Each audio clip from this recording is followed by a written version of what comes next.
Welcome to Season 2, Episode 16 of the Bulls REKAP Podcast. I'm Joe Cowley of the Chicago Sun-Times.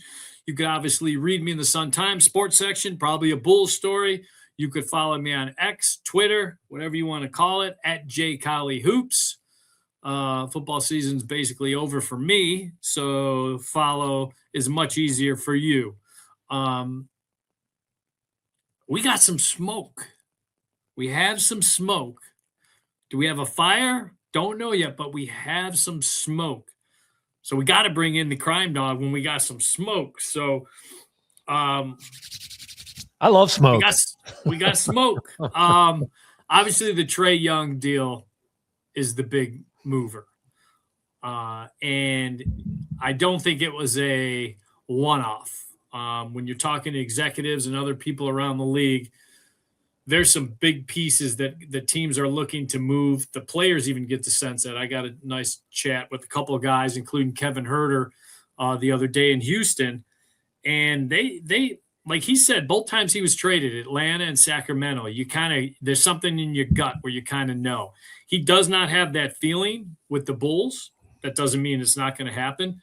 But there is a feeling throughout the locker room that something's probably going to happen. So here's the two things I'm going to run by you and see how you react to it. Number one, and this was, I reported this in the Sun-Times today, and I've actually talked about it previously a couple times, but it's even taken on more momentum. Since last trade deadline, I've had several executives, and now it's even more than that, have told me that Arturas Karnisovas, since last February, has become much easier to work with, much more transparent, much more willing to talk what ifs instead of this. I mean, he was really difficult to work with. So even if a team wanted to do a deal, he felt like he had to hold his cards so tightly and so close to the vest that people couldn't even get a feel for like, okay, if we can't do this now, maybe it's something we could revisit in the summer. You have to kind of be willing to have those talks like, hey, if we bottom out or if we do this, then hey, let's talk about this guy again. He wasn't even willing to share those kind of scenarios and those plans. That's changed since last year. The other thing that I think is important, I think for the first time in his tenure, he's feeling it. Oh, he got 7 years. How long is that? I mean, geez. This would be. I think this is in the middle of season 6. With the COVID. It's good to know that he has feelings, though. It is good. He's feeling it for the first time. That Paxson and Paxson was on a kind of a lifetime scholarship, and people have to remember Paxson walked away. Right. The suites were getting empty, and that was noticed. But I think it would have been you got to fire Gar before they would have forced Paxson out. They would have said, hey, you got to fire the GM because he seems to be the guy that's in a lot of these problems. But I think AK's feeling it. And obviously it's not something where if I don't get something done February 5th, they could fire me.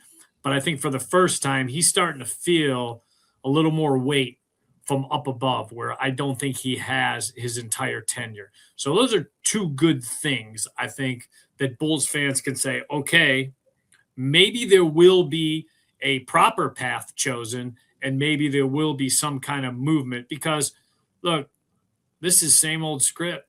18 and 21. They're 19 and 21, 4 straight years. I mean, and it's 19 funny. And 21, 4 straight years. You look at the same culprits in the play-in, and obviously there's always one new team. Right now it's Cleveland. I don't suspect they'll be there. Agreed. But it's Atlanta, Miami, and the Bulls every freaking year. Repeat. Right, with a special guest star. And the only team I trust coming out of that group is Miami because Spoelstra doesn't really give a damn about playing or where he's coming from. He's shown in previous years he can attack you from whatever seed he's at and make your life hell. So what does that tell you about the league? That unless you pick a path, Miami has not chosen to tank. Atlanta has not chosen to tank. They've gone a whole different big direction. And I love what they've done the last 2 years, whether it was the New Orleans trade and getting that draft pick and moving off Trae Young, who you and I have talked about. I consider him. I consider LaMelo Ball, they're probably the two biggest culprits of just unserious basketball players. I cannot take you serious. And Trae Young was one of those guys, and they got off of him when no one thought they could. And that was a good trade. I mean, you get a professional like CJ and who they get? Kispert was the other one. I mean, you get two guys like that, and just to get off that deal and get something back that is positive and a good veteran leader, they're doing way better than the Bulls. I don't care where they are in the standings. I'd rather be an Atlanta fan or be one of the Hawks front office today than I would want to be a Bulls fan or one of the Bulls front office. I find it funny too that Trae Young give me the Wizards. That's where I want to go. That tells me a lot about the player too. It's like that's the spot that doesn't give a damn about winning. Sign me up. And he said, and let me look at the payroll so if I can get an extension. Beautiful. It matches. I mean, so add that to your list of, players that I want nothing to do with. Back to AK. Difficult to deal with, but then gets an extension, right? Like the hidden extension that you reported. Like we know maybe that's why too, is that he needed to get the extension before he was willing to pick a path. I'm just speculating here.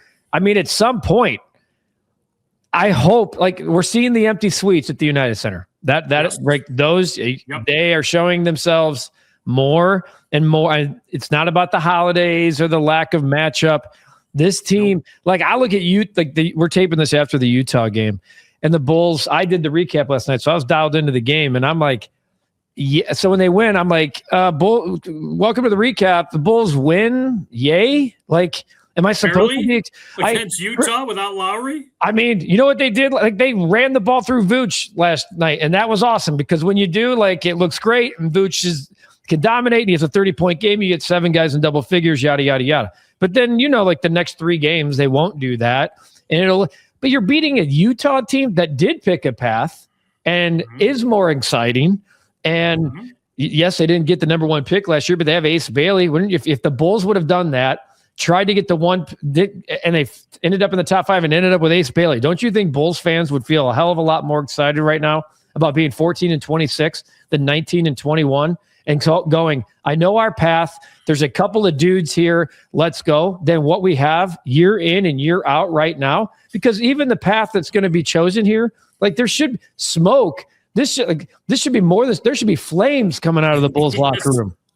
There should be flames. Dumpster instead of a flaming dumpster. And it's not the players' fault. Some of these guys should have been traded 2 years ago, certainly last year. And this path should have been. The Bulls are always chasing the decision they should have made 2 years too late. Yes. And that's what they're doing again right now. Yeah, we know the draft class for next year looks good, but the problem is they've played themselves halfway through the season into too many wins. They're in a bad spot. Even if they choose the path to sell, they're going to find a way. They got to get lottery lucky. That's what. Yeah, they're going to finish with worst case scenario. What do they finish with? 27 wins, 28. Worst case. They've got to get Dallas lottery lucky. Yeah, well, yeah.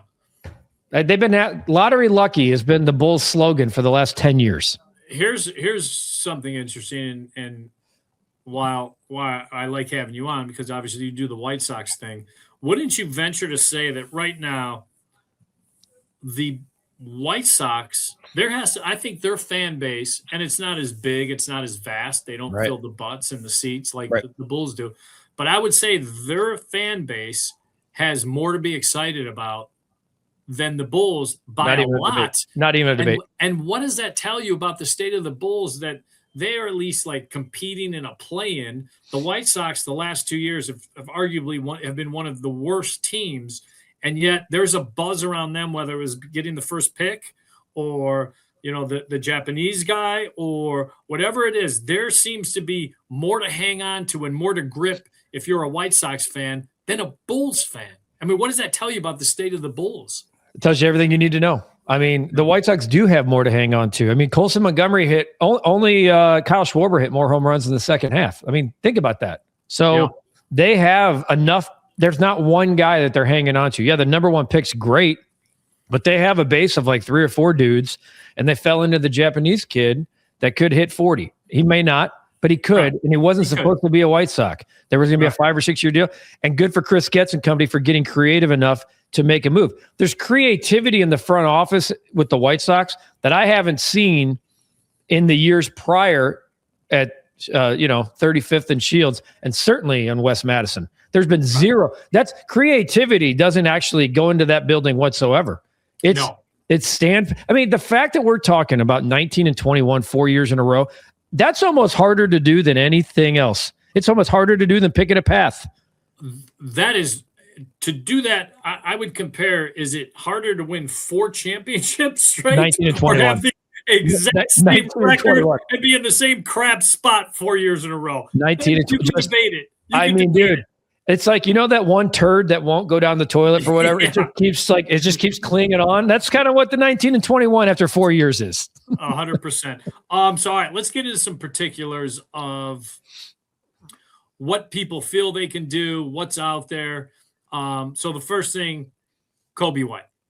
Okay. Oh, I got questions about Coby White. Okay, so here's the latest story that floated out there, and I can say is probably 99.9% true. Okay. Is what he is stuck on right now. It's not the return player that he would get for Coby White. It's, can he get a first round pick? So what he has to do, the ledge he has to come off of, is focus more on that player you could get back for Coby White and maybe settle for a second round pick. If you can get a young piece, whether it's a Rob Dillingham, however that is, because Minnesota's picks are really strapped. Everything is protected. Even their second round ones are kind of wanky. You may have to look at a second round pick down the road. And the problem is, to me, second round picks are Bitcoin. And I've said this before.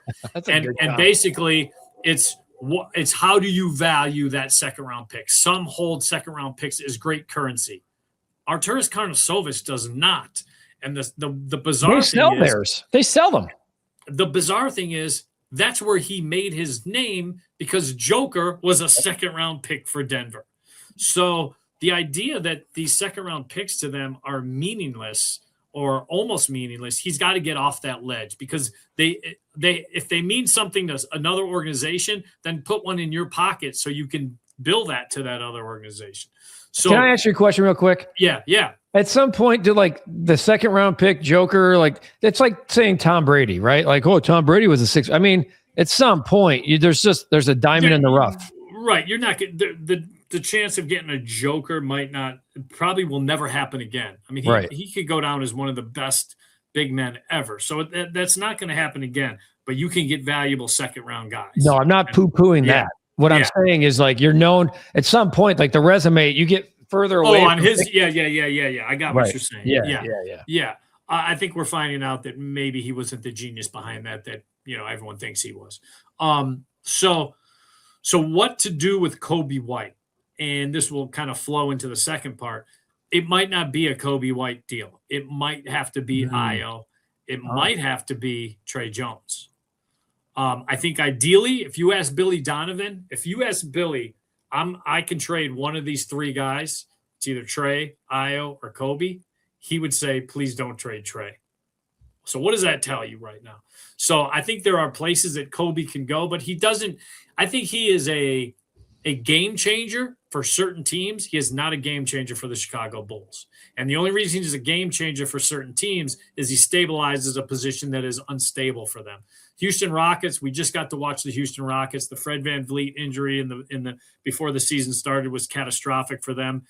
They're using kind of, Reed Shepherd. He came off the bench. They're using different guards. It still they don't feel like the Rockets of last year when they had VanVleet.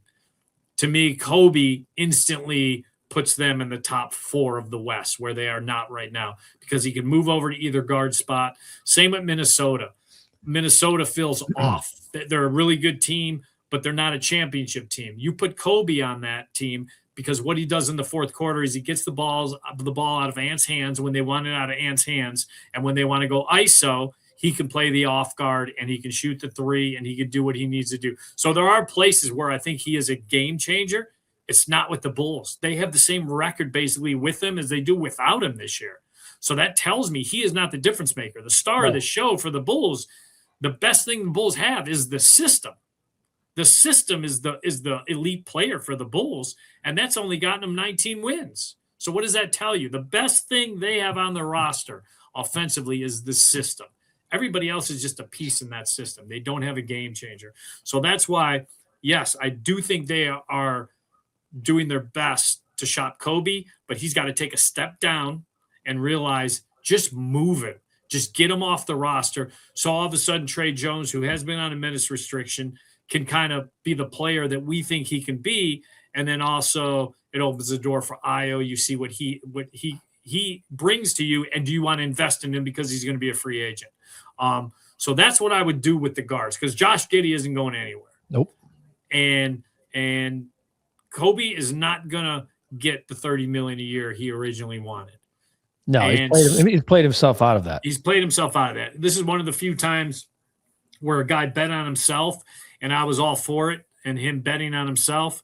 And as of right now, as of what is this, mid-January, he's losing that bet. Is he more of a Giddey comp at this point for a contract, you think? Like 4 for 100? I think that's where he's kind of played himself down into. Do you think he's playing? Is he playing through? I know we know he's been injured all year with the calf. Is he trying to play through that? Yeah, I think it's a delicate balance, because you're trying to play through it and showcase yourself, because you do want to get out of there and then have a chance to get your biggest contract that you may ever get. But at the same time, if you hurt the calf again, or it's the Achilles, right, you ain't getting anything. You're in a 1-year deal. And this is another 1-year show me deal. This is another situation where it's 1 year too late. Yep. Last year, this could have been a much different trade scenario. Much different. And first round pick, you would have had something to actually hold on to. Now, I'm with you. Like, give me best possible player return and a second round. Like, I don't, there's no, don't, you have to swallow your pride here. I think there's too much pride that's been, you've held on to it too long, and it's bit you in the ass, and now it's showing itself. So I'm with you. Find somebody else's misfit, and kind of like, honestly, kind of like Giddey, kind of like, remember that trade? People were bitching that, you didn't get one of their first round picks. Well, they knew what they were doing. And Giddey was a misfit in Oklahoma City, and it was a right trade. That was a good trade. So, and that was a great trade for both teams, which you want, because 1,000%. when you're a front office guy, if you can make a trade that you benefit from, but the other team benefits from, that opens the door to business. People want to work with you, and so that's. So you think yes, Coby gets traded, yay or nay? I think Coby is the one that gets traded. Okay. I think they want to see of the guard. You mean of the guards? Okay. Yeah. Right. I think they want to see what Trey Jones looks like as the main guy. He looked good. And he's basically, the way he's been closing out games and being used late in games. I mean, the trust factor they have with him. And I think they really need to see Io as kind of a primary guard, backcourt guy. And Trey and Io, I think, give them a defense that's a little more, you can swallow it a little bit more than Coby, Giddey. And Giddey's going to be back, so you have to cover that up. But and then here's the other one, and talking about a guy that is someone else's dumpster fire, and not that Giddey was a dumpster fire. The trade that I still think is taking up some legs and gaining some momentum, and I've heard this in a couple places, is Vooch for Jonathan Kuminga. Because now Kuminga's demanded he wants out. He's demanded he wants out, and the bottom line is Golden State thought they could cover their bigs and be a bigger team with Quentin Post and Al Horford. It has not worked out. So you get Kuminga out of there, who once was finally healthy, told them, no, I don't want to play because my back hurts. So there's no reason to keep him around right now. He's $22.5 million. They're in the apron, so they can't bring on more money. Vooch is $21 million. So you're not bringing on more money. It's a perfect trade. Can you get a future second-round pick out of Golden State? That might be tough. But I think Vooch, when you think about the way Golden State plays, I think Vooch is a perfect fit for that team. That's probably a great win-win trade for the Bulls. We don't know how the Kuminga thing will play out, but you're getting a disgruntled player with a very high ceiling with for mid-30-year-old play. That to me would be a great scenario. Like that's the thing. The second that goes public, he wants out. that phone better be in your hand and already dialed. 100%. I mean, for last year when Dunleavy and AK were in serious talks with Vooch. Yep. And because Miami was not budging on Jimmy Butler. And then the Butler floodgate broke open. Quentin Post was playing well. He was shooting well from three. He was playing that stretch five that they liked. That was a fugazi because since then he's been, average at best. I think last year he shot 40% from three. He's down to 34% this year. Al Horford's playing 16 minutes per game and averaging 6.7. So that hasn't worked out. He just looks old. He can still defend a little bit, and you can intertwine him with Vooch. And that's the thing with Vooch.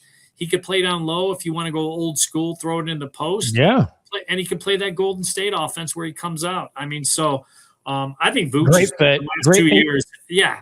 Great fit for where Golden State is too. Where they're at. And who would benefit the most out of that and love it? Vooch. Because he deserves it. He definitely deserves it. 1,000%.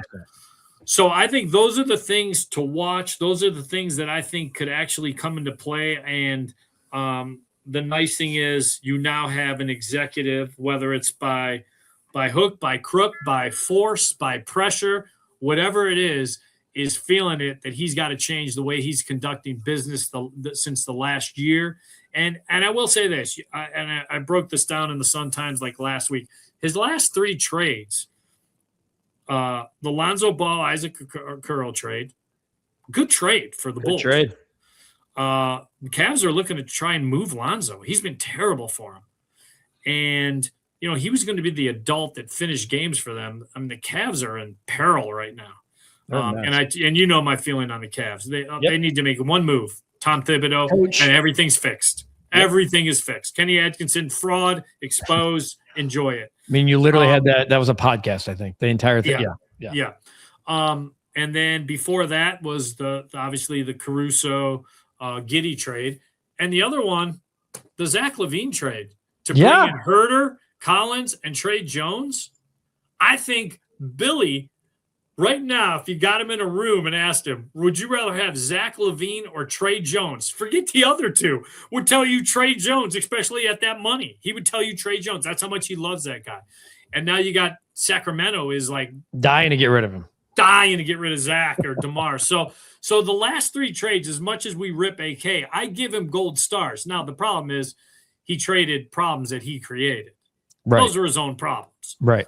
But I give him credit. He has rebounded slightly with his last three moves. And then you throw DeMar in there too. You didn't get much back from DeMar, but that was kind of just, hey, DeMar, we need to get you off this roster so we can play fast. So when you look at what he's done trade-wise, he's been really solid. But now it's time to have big boy trades. And now it's time to actually make trades that pick a path, whether it's Kuminga losing Vooch, knowing Collins isn't healthy and probably going to lose some games, but that's fine. Or you bring in Kuminga, and now you can try and have some flexibility with packaging Patrick Williams with somebody. I mean, you could get creative with this thing now because now you have forwards covered. The problem is they can't move Pat right now because they're short up front. But if you're bringing something back like a Kuminga, and Kuminga, I'd like to see, can he play a 4? I don't know.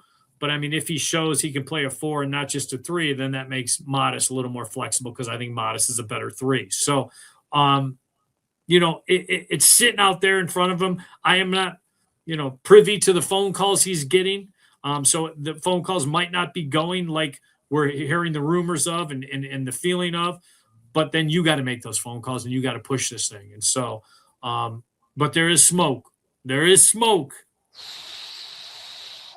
Don't know what kind of smoke it is. Not a Vatican situation just yet. Okay. The method, it's just smoke. It should be fire, but it's definitely smoke.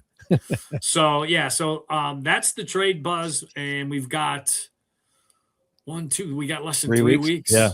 3 weeks from today. So it's coming. It's coming. And, that's really all I can lay out with the Bulls. That's what I got for you. I think Bulls fans should at least be excited that there's movement. It might not be the movement they like or they want, but there's at least movement. Because if they hold on to this thing and just say, well, we're just going for financial flexibility in the offseason, shame on them. Shame. Yeah, I think any type of movement is what fans want at this point. And it's not because they don't like Vooch or Coby. I think it's time. It didn't work, and it's not the player's fault. So it's time to get what you can. That's right. So, all right.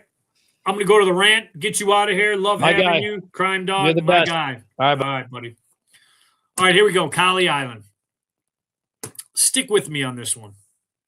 You might not agree with me, but stick with me on it. I'm going to throw 3 names out to you.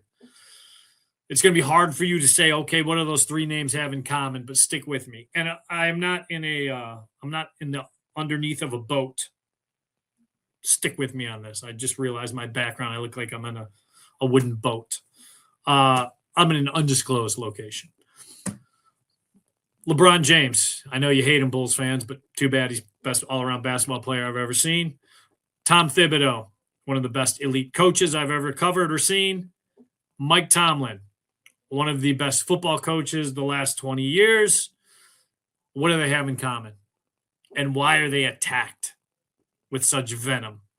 Because what they do and what opens the door of criticism for what they do is they take mediocrity and they make it good. They take good and they make it great. They overachieve with under talent. LeBron took Boobie Gibson to the NBA Finals. Michael Jordan on his best day, he wouldn't have had the makeup to do that because he doesn't believe in trying to have the patience for young guys. And he also would end up punching somebody. And he just doesn't know how to make around him great. He is get on my back and I will try and make you great. He would not have taken that Cavs team to an NBA Finals. I don't care that they got swept. LeBron has a lot of black eyes. The only one he should have is the Mavericks championship series. He bowed out in that one. Okay. The rest of them, though, was him carrying lesser talent to places it didn't belong and giving it a chance. So people love to throw out, oh, Michael was 6 for 6. That's great. LeBron wasn't, but he brought underachieving teams or under-talented teams and overachieved them and has been penalized for that. Tom Thibodeau had no business beating the Brooklyn Nets with Luol Deng in the hospital, Joakim Noah on one leg, Nate Robinson, probably his healthiest and best player, Derrick Rose, not even in the scene with the knee, and they beat Brooklyn in the first round of the playoffs. And then he continues to get this roster to year in and year out overachieve, so they're not in the lottery. And he is criticized for that. His own organization fired him for basically overachieving. They presented it as underachieving. When he lost to LeBron and remember Rose hit the bank shot and LeBron answered and Blatt was the coach and tried calling a timeout that wasn't that series. They fired him and said that was a championship team and Tom underachieved. The next year they brought basically the same team back with Fred Hoiberg and didn't even make the playoffs. But that was a championship team. So, and then finally Tomlin. The quarterbacks he's had. Big Ben his last couple of years, wanky elbow. He won with Duck Hodges. Google Duck Hodges. He won with Mason Rudolph. He probably, the Fields 6 games last year was probably the best 6 games Fields has ever played in his NFL career, especially to start a season. Who else? Russell Wilson was unusable for the Giants. They tried, but he was unusable. They couldn't wait to get Jameis Winston in there. Mike Tomlin got him to be the quarterback that got him to the playoffs last year. So all this while look at the streak of losing and this and every year 9-7, 10-7, blah, blah, blah, blah, blah, blah, blah. That's what greatness does. It lifts up. And people criticize it because they feel like it's underachieving. It's not. It's overachieving and being penalized for that overachieving. So watch out who you criticize. I stick by those 3 names. They have something in common. It's almost like God himself is shining through right now as I speak about these 3 gentlemen. Look at that. It's like the God's sun rays are coming through. Mike Tomlin, Tom Thibodeau, LeBron James, all have something in common. If you don't like it, too damn bad. All right, let's get to the list. These are the 5 non-Bulls that I think will be traded. We'll go from 5 to 1. Doesn't mean they will be traded, but I would say these are non-Bulls players that I could see being traded. Number 5, Anthony Davis. There's life. There's not life in his body, but there's life in the idea of trading for him, having him ready for the playoffs, and having a defensive presence and a game changer come postseason. It's a gamble. I wonder if someone will take it. Dalton Connect. Cap loves this guy. I like this guy. Don't love him as much as Cap. But they tried to trade him last year. The deal was done, and then physical failed. They brought him back. He has not been the same human being since that happened. He seems like he's been wanting to get back out ever since they took him back. I mean, he's a hostage, not a volunteer. Number 3, Ja Morant. Ja Morant's saying goodbye to people. He's saying goodbye to the fans of Memphis. I think he thinks he's out of there, and I think they're just trying to find where can he go. Who wants to gamble on this guy? Who wants the guns? Who wants his dad? Who wants the whole headache? Number 2, Kyle Kuzma. Kyle Kuzma is the last chance to keep Giannis a Milwaukee Buck. They have to move him, try and get something back, a piece back that vibes a little bit more with Giannis and can kind of give Doc and Giannis this one last chance to make a run. Otherwise, I think Giannis is out of there. So Kyle Kuzma, I think, really has to go because that's really the only movable piece. And number 1 is a guy we already talked about, the guy that's demanded a trade, the guy that all of a sudden his back flares up when they actually do need him to play, Mr. Jonathan Kuminga. Jonathan Kuminga, I don't know what you are. You've shown flashes, but I'd like to find out what you are. So, AK, get on the phone, give him a call, see what you can do.